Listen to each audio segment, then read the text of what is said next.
Hello friends. चलिए, ये हम लोग अब टेस्ट 16 करेंगे। कौन सा टेस्ट फ्रेंड्स? टेस्ट 16, मतलब सेट नंबर 16। ये सभी जो एनटीपीसी का एग्ज़ाम डेट भी दे दिया है फ्रेंड्स, इसलिए आप लोग को घबराने की ज़रूरत नहीं है। आप लोग सेट लगाते रहिएगा और प्रैक्टिस सेट जरूर मारते रहिएगा। और आप लोग एनटीपीसी का मॉक जरूर दीजिएगा। मॉक मतलब जो लाइव टेस्ट चलता है, कोई भी प्लेटफॉर्म पे आप दे सकते हैं, ताकि उससे आपका पता चले कितना मार्क्स आ रहा है। लेकिन और करंट अफेयर्स उससे रिवीजन हो जाएगा आपका। करंट अफेयर्स भी रिवीजन हो जाएगा, इसलिए आप लोग उसको मत भूलिएगा, मतलब मारना डेली। चलिए, और डेली लाइफ डिस्कशन भी होता है फ्रेंड्स, आप लोग मार सकते हैं मतलब।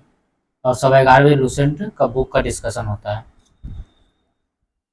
चलिए, अगर चैनल पे नए हैं तो चैनल को सब्सक्राइब कर ले फ्रेंड्स, और बेल आइकन को दबा दें, ताकि आपको कोई भी भविष्य में वीडियो का नोटिफिकेशन मिलता रहे।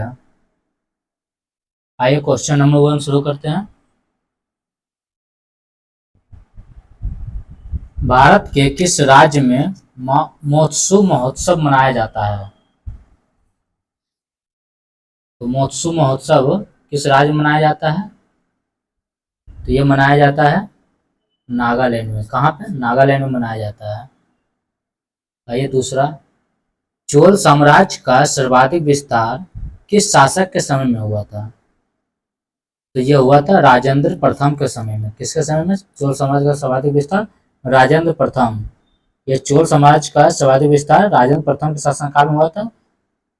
ये बंगाल के शासक महिपाल को पराजित करने के बाद राजेंद्र प्रथम ने गंगेकोंड चोल को उपाधि धारण किया था। किसको? बंगाल के शासक महिपाल को हराया था। किसको किया था? महिपाल को पराजित किया था। महिपाल को पराजित किया था। किस राष्ट्रकूट शासक ने एलोरा के पर्वतों को कटवा कर प्रसिद्ध कैलाश मंदिर का निर्माण करवाया? Which Rashtrakoot ruler built the famous Kailash temple by the cutting the mountains of the Ellora? तो इसका राइट आंसर हो जाएगा, इसका हो जाएगा कृष्ण प्रथम। किसने? कृष्ण प्रथम ने। इसमें एलोरा में कितना 34 शैलकृत गुफा है। एलोरा में कितना फ्रेंड्स? एलोरा का जो गुफा है इसमें 34 गुफा है। 34 शैलकृत गुफा है, जिनमें से 1 से 12 गुफा किसके लिए है? ये बौद्ध के लिए। याद रखिएगा, ये बहुत अच्छा पॉइंट बता रहे फ्रेंड्स। 1 से 12 बौद्ध के लिए है, फिर 13 से 29 हिंदू के लिए है। किसके लिए? हिंदू के लिए है। ये बौद्ध के लिए, हिंदू के लिए। और फिर 30 से 34, 30 से 34 किसके लिए है? ये जैनों की गुफा है। इसका जैन की गुफा है। मतलब 1 से 12 यानी 12 गुफा किसके लिए? बौद्ध के लिए हो जाता है। फिर 13 से 29 मतलब 8 17 गुफा हो जाता है। ये 12, ये 17 गुफा हिंदू के लिए हो जाता है। और इधर 5 गुफा है। कितना हो गया? 17 5 22 12 34 गुफा हो गया। 5 गुफा जैन के लिए, 17 गुफा हिंदू के लिए, और 12 गुफा बौद्ध के लिए। देखिए, आप ऐसे भी याद रख सकते हैं, 5 12 17। 5 जैन के लिए, फिर 12 बौद्ध के लिए, दोनों मिला के जितना 17 बनेगा वो हिंदू के लिए हो जाएगा। मतलब आधा हिंदू के लिए है, या फिर या ऐसे याद रखिए 34 गुफा है जिसमें आधा हिंदू के लिए। और जब 17 है, आधा हिंदू 17 हो जाएगा। 17 12 5 बनेगा। इस तरह याद रखना पड़ेगा। 12 5 17। तो आप फिर 12 बौद्ध के लिए और जैन के लिए 5। निम्न में से कौन सा वैदिक साहित्य नहीं है? तो वैदिक साहित्य ये वेद है, उपनिषद भी है, पुराण नहीं है, आर्णिक है। तो यानी मतलब पुराण ये वेद संहिता में नहीं आता है, मतलब वैदिक साहित्य में ये नहीं आता है। महाविवाह सूत्र की रचना किसने किया था? महाविवाह सूत्र की रचना ये वसुमित्र ने किया था। किसने? वसुमित्र ने किया था फ्रेंड्स। ये बौद्ध धर्म के चौथी बौद्ध संगति कनिष्क शासनकाल में कुंडलवन कस्बे में प्रसिद्ध बौद्ध विद्वान वसुमित्र की अध्यक्षता में हुई थी।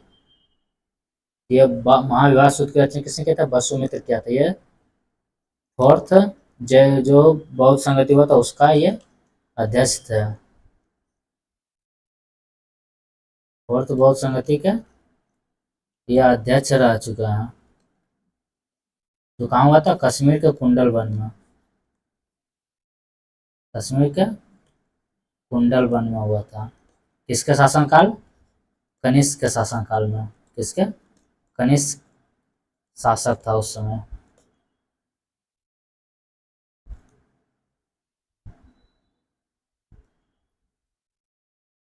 कनिष्क शासक था।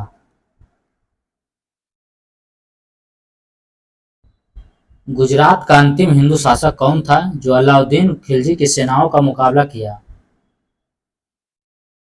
ये कौन था? ये कर्ण द्वितीय था। कौन था? कर्ण द्वितीय था। ये बघेल वंश का कर्ण द्वितीय गुजरात का अंतिम हिंदू शासक था। किस वंश का था ये? कर्ण द्वितीय। ये बघेल वंश, याद रखिएगा। किस वंश का? बघेल वंश का था। ये बघेल वंश का कर्ण द्वितीय गुजरात का अंतिम शासक, अंतिम हिंदू शासक था जो अलाउद्दीन खिलजी सेनाओं का मुकाबला किया था। दिल्ली सल्तनत के समय पेंशन विभाग को क्या कहा जाता था?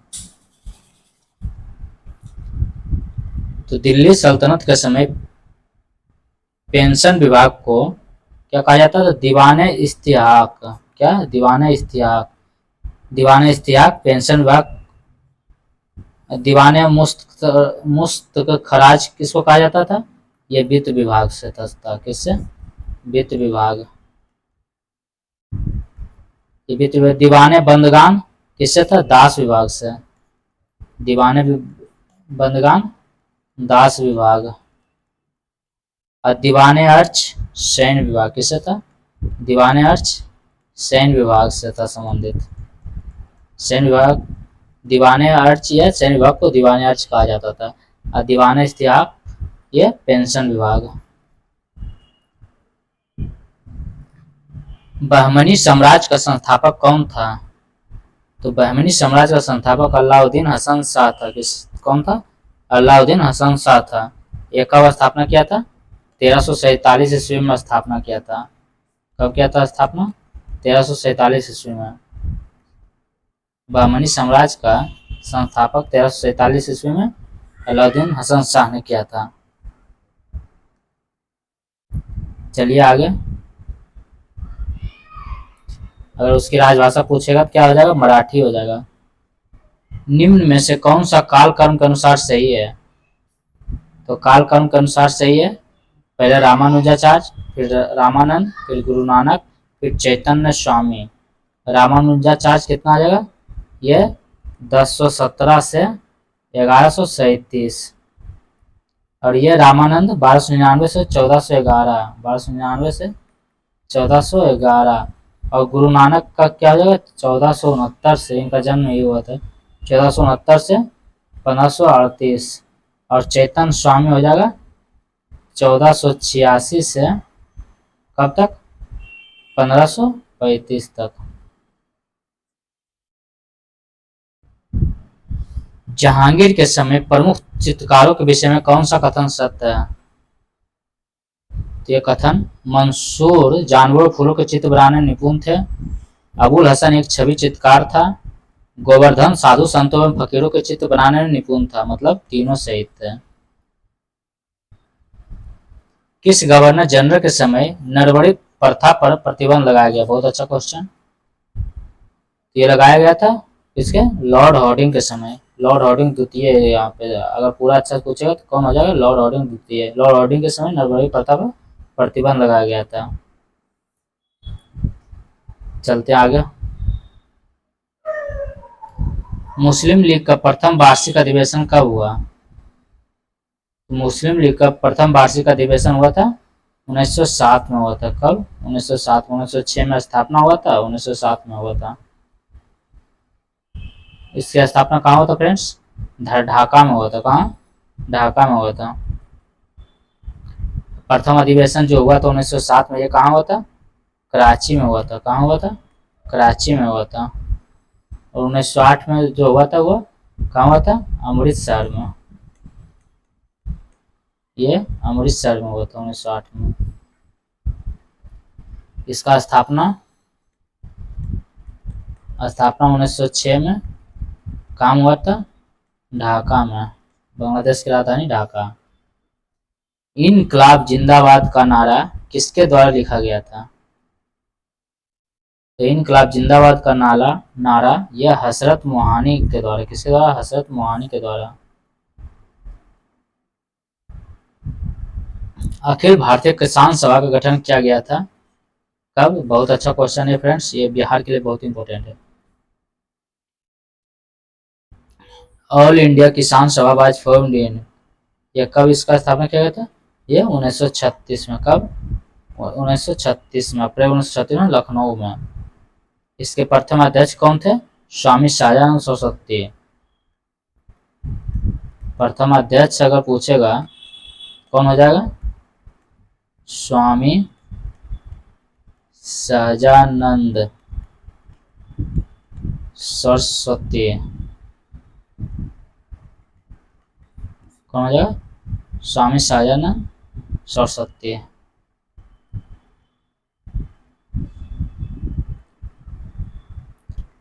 चलिए आगे चलते हैं। निम्नलिखित में से किस भारतीय सैन्य नेता ने खिलाफत आंदोलन का समर्थन नहीं किया था?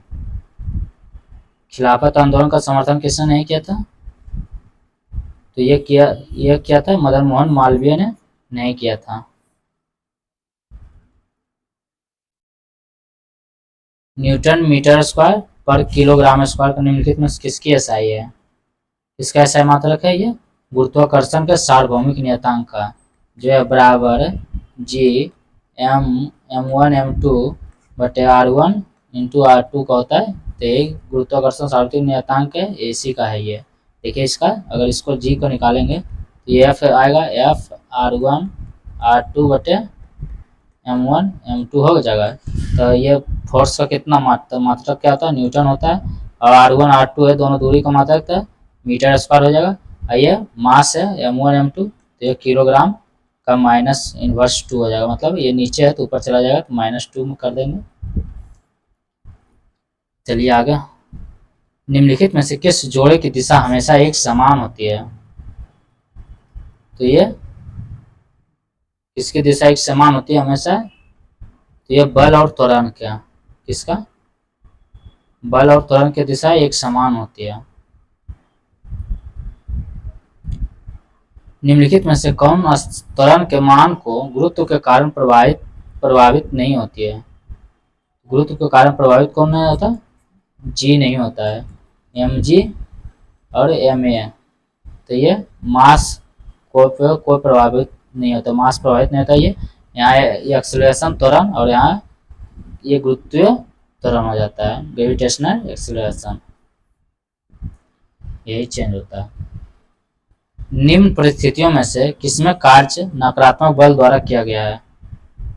तो नकारात्मक बल द्वारा जब कोई वस्तु बल की दिशा के विपरीत दिशा में स्थानांतरित होती है। गति का पहला समीकरण निम्न में से किसके बीच संबंध दर्शाता है? बहुत अच्छा है एनटीपीसीआर के लिए। गति का पहला समीकरण निम्न में से किसके बीच संबंध दर्शाता है? ये वेग और समय के बीच। किसके बीच? वेग और समय के बीच। गति का पहला समीकरण किसके बीच? वेग और समय के बीच है। चलिए आगे चलते हैं।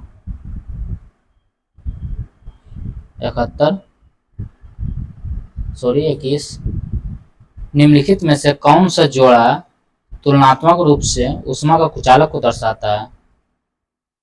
तो ऊष्मा का कुचालक लेड और मरकरी, मतलब सीसा और मरकरी पारा जो होता है ये कुचालक होता है ऊष्मा का।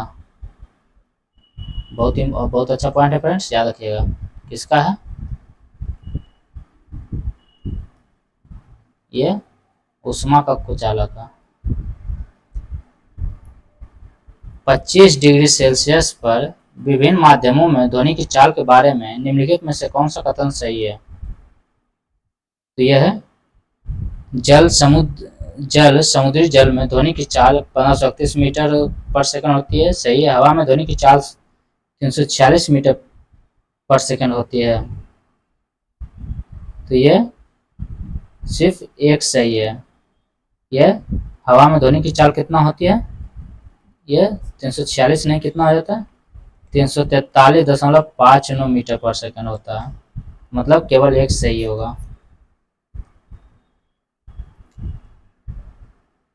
रेत और चीनी का मिश्रण किसका एक उदाहरण है? तो रेत और चीनी का मिश्रण एक विजातीय मिश्रण है। क्या है? विजातीय मिश्रण।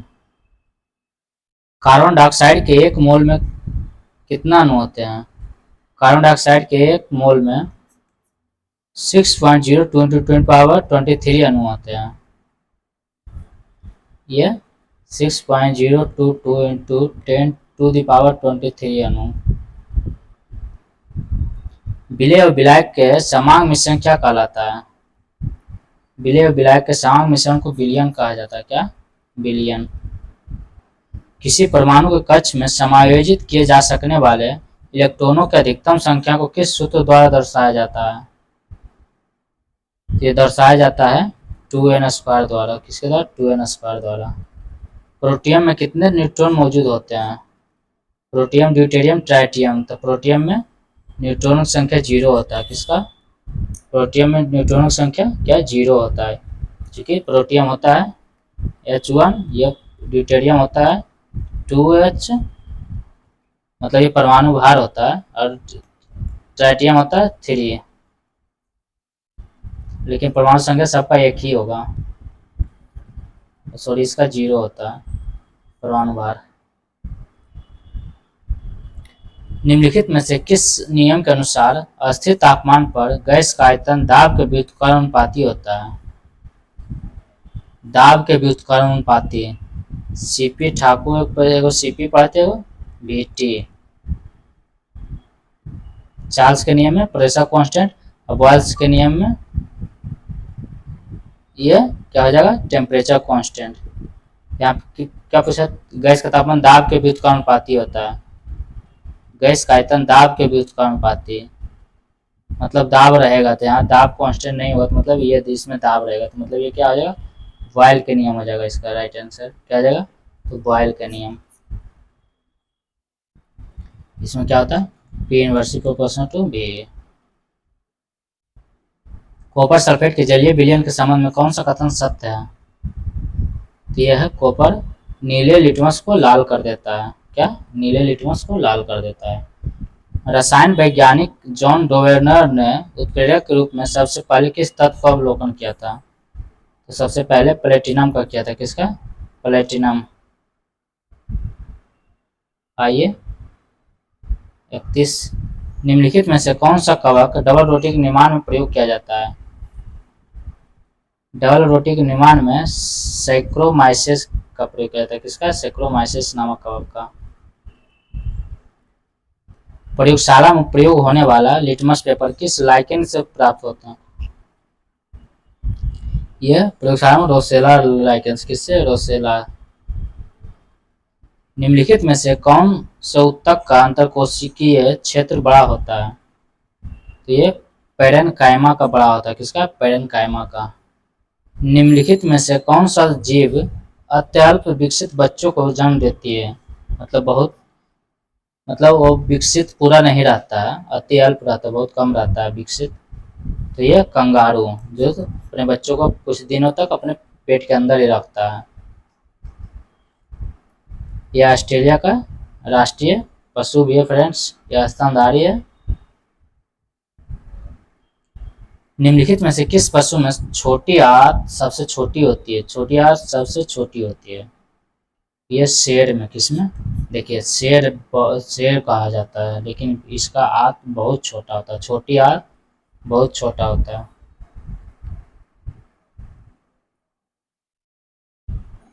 शाकाहारी की अपेक्षा मांसाहारी जंतु हमेशा जनरली आंत छोटा होता है। निम्नलिखित में से किसकी तुलना सैनिकों से की जा सकती है? तो तुलना किया जा सकता है इसका, सैनिक मतलब लड़ने वाला, WBC श्वेत रक्त कोशिकाएं। आइए मिलाना लिस्ट 1 मतलब सूची 1 से सूची 2 को। तो ये हो जाएगा यूकेलिप्टस आवर्तबीजी, साइकस अनावृतबीजी, फर्न टेरोफाइट है, और क्लेमिडोमोनास यह हो जाएगा शैवाल है एक प्रकार का। तो 1 4 2 3 इसका राइट आंसर है। चलिए आगे चलते हैं। परिपक्व शुक्राणु का उत्पादन कहाँ होता है? जो परिपक्व शुक्राणु का उत्पादन होता है वो वृषण अंडकोश में होता है। किसमें? वृषण में होता है। पुरुषों में शुक्राणु का उत्पादन वृषण में होता है। शुक्राणु का कार्य निषेचन क्रिया के दौरान अंडाणु कोशिकाओं का निषेचित करना है। निम्नलिखित में से कौन सा रोग कवक द्वारा नहीं होता है? तो कवक द्वारा ये कौन सा रोग नहीं होता है? ये पेचिस नहीं होता है। ये दमा होता है, एटलीस्ट फुट भी होता है, दांत भी होता है, तो यही नहीं होता है। आइए आगे चलते हैं। आवर्तबीजियों के प्रजनन अंग पौधे के किस भाग में स्थित होते हैं? ये फूलों में होते हैं। किसमें? फूलों में। सस्टेनेबल डेवलपमेंट सॉल्यूशन नेटवर्क द्वारा जारी विश्व खुशहाली रिपोर्ट कितने मानक आधार पर की जाती है? बहुत अच्छा क्वेश्चन है। तो कितने मानक आधार पर की जाती है? ये 6 आधार पर। कितने? 6 आधार पर। कौन कौन है? प्रति व्यक्ति आय होता है, देखिए देख लीजिए। प्रति व्यक्ति आय जिसको जीडीपी बोलते हैं,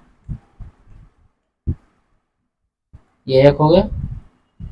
दूसरा हो गया सामाजिक सहयोग, सामाजिक सहयोग। तीसरा हो गया स्वस्थ जीवन प्रत्याशा, क्या? स्वस्थ जीवन प्रत्याशा। चौथा हो गया जीवन विकल्पों के चयन की स्वतंत्रता, चयन की स्वतंत्रता।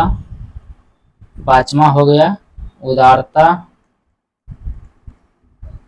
छठा हो गया भ्रष्टाचार का, क्या है? भ्रष्टाचार का बोध। ये 6 चीजें, ये 6 मानक है इसका। न्यूनतम आवश्यकता कार्यक्रम तथा काम के बदले अनाज कार्यक्रम को संबंध किस पंचवर्षीय योजना से? बहुत अच्छा क्वेश्चन। काम के बदले अनाज कार्यक्रम किस पंचवर्षीय योजना से संबंधित है? यह 5वीं पंचवर्षीय योजना। किससे? 5वीं पंचवर्षीय योजना। आइए 43 वालों। आय के वितरण में व्याप्त विषमताओं को प्रदर्शित करने वाले वक्र को कहते हैं, क्या कहा जाता है इसको? लॉरेंज वक्र। क्या? लॉरेंज वक्र। निम्नलिखित में से किस समिति का संबंध हथकरघा के विकास से है? हथकरघा के विकास से है। यह मीरा सेठ समिति का। किससे? मीरा सेठ समिति का। भारतीय औद्योगिक पुनर्निर्माण बैंक का स्थापना कब किया गया था? भारतीय औद्योगिक पुनर्निर्माण bank, industrial reconstruction bank of India, क्या स्थापना कब हुआ था? तो इसका स्थापना हुआ था 1985 में। कब? 1985 में। आइए मैथ आ गया। श्रेणी है में कितने पद हैं? 5 20 80। मतलब ये कौन सा श्रेणी है? मल्टीपल हो रहा है, मतलब ये जीपी में है, गुणोत्तर श्रेणी में, ज्योमेट्रिक प्रोग्रेशन में। तो इसका क्या होता है? तो इसका निकालना हमको। इसका टीएन क्या होता है? मतलब लास्ट पद। कितने पद हैं? तो लास्ट पद दिया हुआ है, तो इसका फॉर्मूला होता है टीएन बराबर a into r T power n minus 1।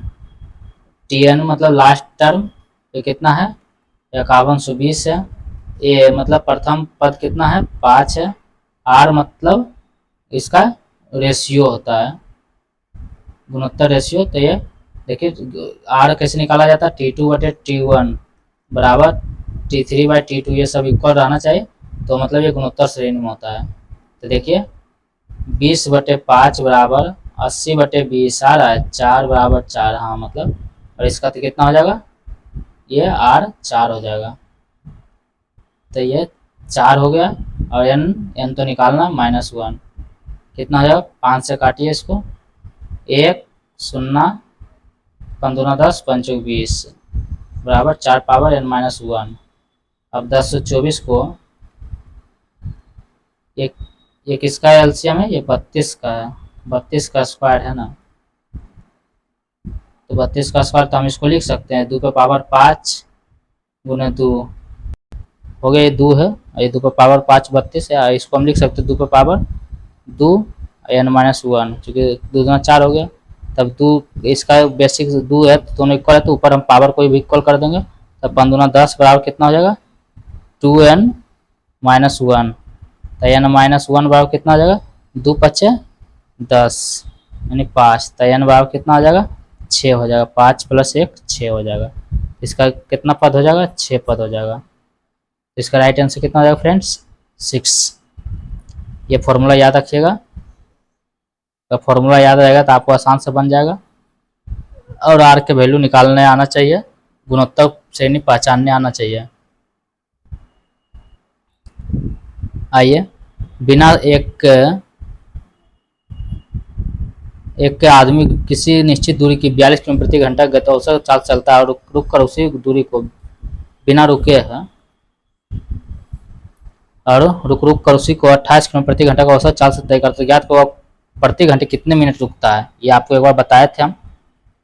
तो इसका क्या फॉर्मूला था, या मतलब हायर माइनस लोअर, 42 माइनस 28 बटे हायर, 42 गुना 60, काटी कितना आ जाएगा, ये 14 बटे 42 गुना 60 कितना हो जाएगा 42 3 से 20 मतलब आ गया 20 मिनट प्रति घंटा। यहाँ पे कहाँ आ गया 20 मिनट प्रति घंटा, यही राइट आंसर हो जाएगा। क्या हो जाएगा 20 मिनट प्रति घंटा। 60 से गुना किया हम उसको मिनट में बदलने के लिए। एक परीक्षा में 35% छात्र गणित में फेल हुए, 25% छात्र अंग्रेजी में फेल हुए, अगर 10% छात्र दोनों विषय में फेल हुए तो कितने प्रतिशत दोनों में पास हुए। देखिए पूरे यूनियन में निकालना रहता है, तो 25% छात्र गणित में फेल हुआ, 25% अंग्रेजी में फेल हुआ, और अगर 10% छात्र दोनों में फेल हुआ मतलब -10, तो कितना आ जाएगा, ये 10 घटाइए 15 यानी 40 आ जाएगा। पूरा 100 है परसेंटेज, तो 40 क्या कहता है विषय में फेल, तो कितने प्रतिशत छात्र दोनों में पास हुए, तो 40% ये छात्र ये दोनों में पास हुए। अगर 100 पूरा रहता है तो 40 पास किया दोनों में,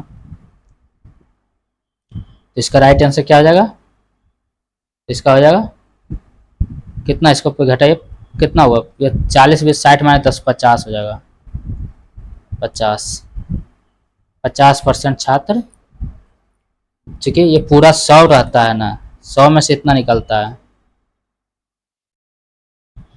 फिर अगर उसको हम कर देंगे, अगर जैसे एगो सिर्फ मैथ ओनली, या सिर्फ ओनली इंग्लिश, ये मैथ और इंटरसेक्शन इंग्लिश दोनों है, और ये क्या कह रहा है कितने विषय में फेल हुए, तो दोनों विषय में फेल हुए तो कितने पहले दोनों पास हुए। पास होने के लिए तो पास होंगे तो प्लस हो जाएगा, वो तो प्लस में होता है पास होने के लिए, तभी इसके बराबर होगा 100 के बराबर।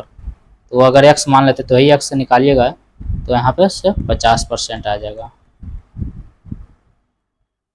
आइए, यह इंटर में ही पढ़ना है, 10th में अब शायद आ गया है। यह इसको क्या बोलते हैं, सेट थ्योरी बोलते हैं। एक आदमी दूध को क्रय मूल्य पर बेचने का वादा करता है, परंतु वह इसमें पानी मिलाता है और 25% लाभ कमाता है। मिश्रण पानी का प्रतिशत, क्रय मूल्य पर बेचने का वादा करता है, 25% लाभ कमाता है, तो 25% का लाभ कमाता है, लेकिन क्रय मूल्य पे ही बेचता है, क्रय मूल्य 100 पे ही, तो ये कितना परसेंटेज का ये लाभ कमाता है, 25% लाभ कमाता है। इसमें पानी का प्रतिशत पूछ रहा है।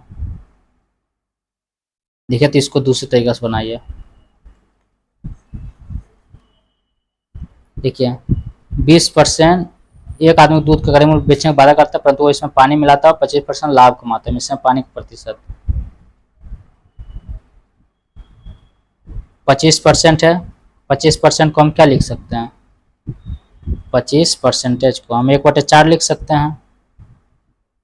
1/4 है मतलब 4 है मिल्क है और ये वाटर, और 1 वाटर हो जाएगा 1 लीटर। तो हमको मिश्रण पानी का प्रतिशत निकालना है।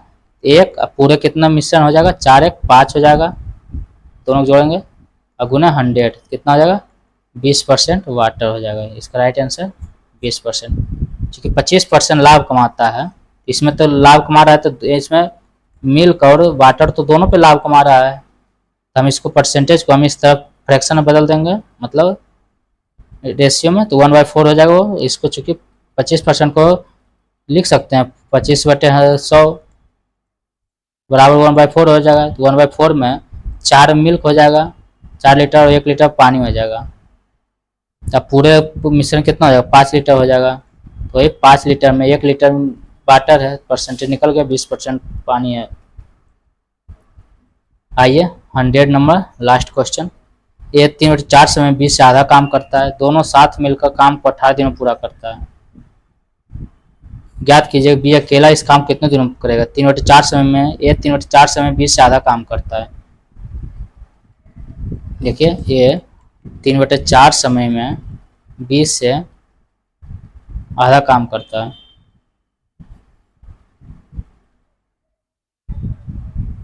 छोड़िए इसको, ऐसे कीजिए। ये 3/4 समय 20 से आधा काम करता है, 20 से आधा काम करता है, तो पूरा काम कितने समय में करेगा, आधा काम 3/4 समय में करता है, तो पूरा काम करेगा 3/4 गुने ये 2 ऊपर चला जाएगा, मतलब 3/2, ये 3/4 समय तो 3/2 समय हो जाएगा सिर्फ।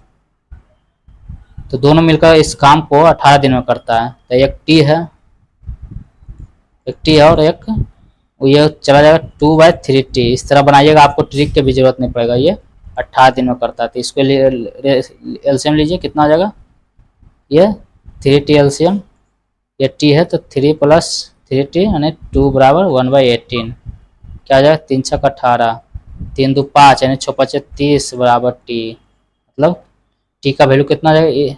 ज्ञात कीजिए बी अकेला इस काम को कितने दिन में करता है। तो बी अकेला इसको 30 दिन में करेगा, कितना दिन में, ये बी का वैल्यू नहीं, चूंकि ये तो ये इतना दिन में कर रहा है, 20 से आधा काम करता है, तो ये टी निकल गया, ये किसका, बी का ही मान निकल गया ना।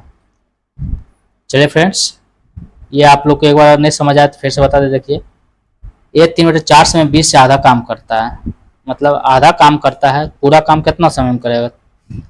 अगर ये 3/4 टी मान लीजिए, क्योंकि 20 से आधा काम है, ये 3/4 समय 20 से आधा काम करता है, मतलब बी टी समय में काम करता है।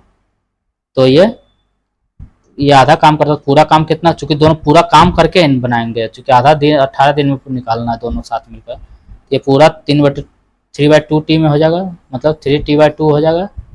इसका समय, दोनों का समय ही तो 18 दिन दिया हुआ है। तो इसको इस तरह एलसीएम लेकर बनाइएगा तो कभी भी आप नहीं भूलिएगा, नहीं कोई ट्रिक की जरूरत पड़ेगा आपको, सीधा इसको उल्टा में लिखिएगा समय को।